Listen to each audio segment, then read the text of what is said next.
Olá, sejam muito bem-vindos ao Acorda Pra Vida. Eu sou Vivian Facuri e hoje a gente vai falar Deus vai te curar? Então curtam, compartilhem, comentem, se inscrevam no nosso canal e aproveitem para mandar esse vídeo para abençoar a vida de outras pessoas. Entrem também no nosso site www.programacordapravida.com.br. Bom, todo mundo tem ou teve, alguma doença ou tem um parente que tem alguma doença e que obviamente quer se curar, quer que essa pessoa seja curada. E daí a pessoa pergunta, será que isso é da vontade de Deus? Será que Deus quer que essa pessoa seja curada ou que você seja curado? Normalmente as pessoas creem que para Deus tudo é possível, mas muitas vezes elas perguntam, será que Deus quer que eu ou que aquele meu parente seja curado? Bom, eu já vou te dar a resposta. Sim, Ele quer, com certeza. Lá em Lucas 5, 12 e 13 diz o seguinte, certa vez Jesus estava numa cidade onde havia um homem que tinha o corpo todo coberto de lepra. Quando viu Jesus, o leproso se ajoelhou diante dele, encostou o rosto no chão e pediu, Senhor, eu sei que o Senhor pode me curar se quiser. Jesus estendeu a mão, tocou nele e disse, sim, eu quero, você está curado. No mesmo instante, a lepra desapareceu. Bom, se Deus é justo, por que Ele ia querer que esse homem fosse curado e você ou um parente seu não fosse? É óbvio que Ele quer. A cura das nossas doenças foi um dos motivos pelos quais Jesus veio para a Terra. Dá uma olhada no que diz Isaías 53, 5. Porém, Ele estava sofrendo por causa dos nossos pecados, estava sendo castigado por causa das nossas maldades. Nós somos curados pelo castigo que Ele sofreu e somos sarados pelos ferimentos que Ele recebeu. Tá aqui um versículo para você decorar, tá? Quando você estiver doente, é legal você decorar e você declarar isso sobre a sua vida ou das pessoas que estiverem doentes à sua volta. Olha Pedro confirmando a profecia feita por Isaías. Está em 1 Pedro 2,24. O próprio Cristo levou os nossos pecados no seu corpo sobre a cruz, a fim de que morrêssemos para o pecado e vivêssemos uma vida correta. Por meio dos ferimentos dele, vocês foram curados. A gente precisa entender que Deus é nosso Pai. Eu sempre falo isso, porque é muito normal a gente esquecer que Deus é Pai. Muitas vezes a gente fica achando que Ele é Criador e que Ele só está lá, querendo avaliar quem está fazendo o que é certo e quem não está fazendo. Deus é nosso Pai. Então, Ele quer o melhor para a gente, sempre. Jeremias 29:11 diz, só eu conheço os planos que tenho para vocês, prosperidade e não desgraça, e um futuro cheio de esperança, sou eu, o Senhor, quem está falando. Mas por que alguns são curados e outros não? Não é sempre, tá? Mas muitas vezes é por um problema que chama incredulidade. Veja o que diz Marcos 11:23. Eu afirmo a vocês que isso é verdade. Vocês poderão dizer a esse monte, levante-se e jogue-se no mar. Se não duvidarem no seu coração, mas crerem que vai acontecer o que disseram, então isso será feito. Bom, a nossa cultura é totalmente antropocêntrica, ou seja, ela é voltada para nós mesmos. Nós não somos nada teocêntricos, não a nossa cultura. Nós, como cristãos, podemos até ser, mas a nossa cultura não é. Então, é muito normal que a gente não se baseie na palavra de Deus. É muito normal que as pessoas não se baseiem, mas você, como cristão, deve se basear. Romanos 12, 2 diz, não vivam como vivem as pessoas desse mundo, mas deixem que Deus os transforme por meio de uma completa mudança da mente de vocês. Assim, vocês conhecerão a vontade de Deus, isso é, aquilo que é bom, perfeito e agradável a Ele. O pior é que essa cultura está levando a gente a acreditar que se a gente acreditar em nós mesmos, que se nós acreditarmos que nós podemos, então que a gente vai conseguir.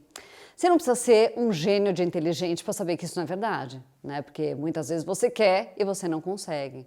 A gente tem que crer que a gente tem um Deus que é todo-poderoso, um Deus que quer tudo de melhor para a gente e que Ele pode tudo. Então é muito importante que você saiba que você é muito limitado, mas Deus não. E é muito importante que você não fique meditando na sua doença, mas sim que você medite no poder de Deus. Lá em Salmo 107:20 diz, com a sua palavra Ele os curou e os salvou da morte. É bom decorar esse versículo, porque olha como ele é poderoso, só a palavra de Deus já nos cura. Se Deus criou o mundo falando, imagina então para te curar, como não é muito mais fácil.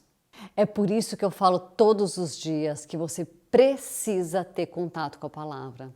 Todo dia a gente precisa ter contato, a gente precisa orar também, mas tenha um contato, assista um programa como esse, leia a sua Bíblia, isso é super importante que você leia a sua Bíblia.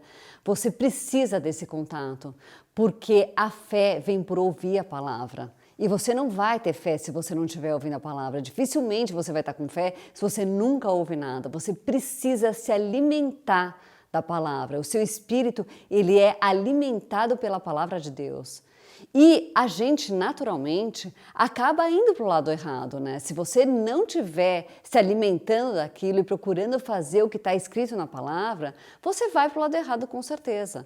Eu costumo dizer que nós somos como carros descalibrados. Se você solta, né, o volante, ele vai para o lado errado. É assim que nós somos, né? Nós temos essa natureza pecaminosa. Então você precisa desse contato diário com a palavra. O diabo, ele quer mais que você não creia em nada. É por isso que ele vai procurar te distrair ao máximo, né, te deixar bem longe da palavra. Se você não se esforçar, se você intencionalmente não se propuser a todos os dias ter esse contato com a palavra, o diabo vai querer te distrair. Salmo 32 diz: Ó Senhor meu Deus, eu gritei pedindo ajuda e tu me curaste. Sabe que Deus pode usar uma doença para te ensinar uma lição. É lógico que isso não é para sempre, mas às vezes ele vai usar uma doença para te dar uma lição. Uma vez eu conheci uma pessoa que ela foi mãe com 16 anos, né? E essa cultura que a gente tem no nosso mundo, né, de que se você for mãe super cedo, logicamente ela não era casada, ela acabou casando, e você ser mãe sem ser casada, obviamente isso é totalmente contra, né, o cristianismo. Mas ela engravidou, então, né, com 16 anos, e ela achou, então, que a vida dela, ela estava perdendo o tempo de curtir toda essa coisa que o mundo, essa coisa horrorosa que o mundo te ensina, que você vai estar curtindo a vida. Curtindo? Será que fazer tudo contra a vontade de Deus, estar lá trocando de parceiro a toda hora, isso é uma curtição? Isso é bom? Não. Isso sim é uma grande perda de tempo, isso sim vai te levar a coisas ruins, mas enfim. Ela então foi levada a acreditar que ela estava perdendo o tempo dela como jovem, que ela não ia curtir. E esse menino, né, que nasceu, ele quando tinha 11 meses, ele teve um câncer no dedo. E ela ficou muito mal por aquilo foi terrível para ela, né? E logo depois ele foi curado, assim, depois de um tempo ele foi curado. E ela contava, né, que isso serviu para que ela passasse a entender o que tinha valor, né? A importância daquele menino na vida dela e como ele foi uma bênção, né, na vida dela e não uma maldição, como diz o mundo, né? Como diz o mundo de uma maneira tão errada, tão terrível. Isso é terrível você pensar isso de uma criança. As crianças são bênçãos, os filhos são grandes bênçãos na nossa vida. Só a nossa cultura que está achando isso, né? Até 80 anos atrás ninguém pensava uma coisa dessas. Aliás, acho que até menos, né, de 80 anos atrás. Hoje é que as pessoas estão olhando e falando, ai não, ter filho, ai Deus me livre. Mas ter filho é uma grande bênção, né? E muitas vezes Deus pode usar uma doença, como nesse caso, né, para ele chamar a atenção de uma mãe e mostrar para ela o quanto ele era uma bênção, né, quanto aquele filho era uma bênção. Bom, hoje eu vou ficar por aqui, então curtam, compartilhem, comentem, se inscrevam no nosso canal e aproveitem para mandar esse vídeo para abençoar a vida de outras pessoas. Entrem também no nosso site www.programacordapravida.com.br. Fiquem com Deus.